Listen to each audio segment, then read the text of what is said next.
उम्र में भैलू जवान हो। सूट सलवार बाट तो पाल तान हो। हरल गगरिया से छले के पानी भीजेला जवानी मन कैसे मानी। बोला रानी बोला रानी। अच्छा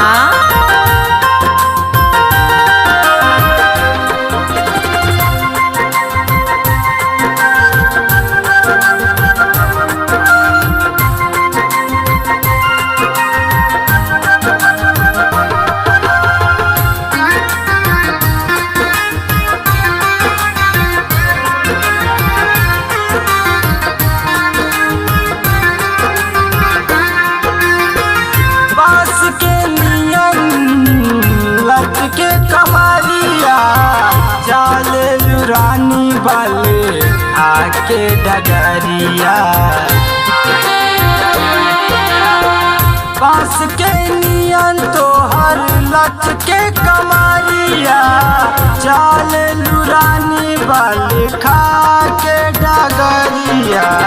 दिलवा के सबके बढ़ल परेशानी भीजेला जवानी मन कैसे मानी। बोला रानी बोला रानी। साचू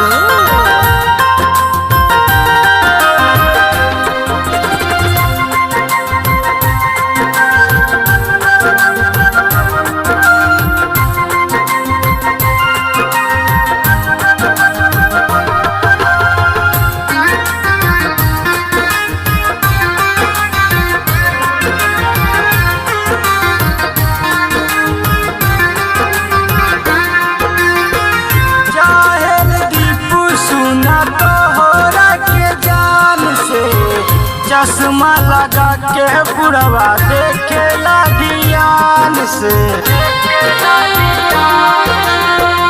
चाहेल दीपू सुना तोहरा के जान से। चश्मा लगा के बुढ़वा देखेला ध्यान से। यार के अपने ना पहचानी भीजेला जवानी मन कैसे मानी। बोला रानी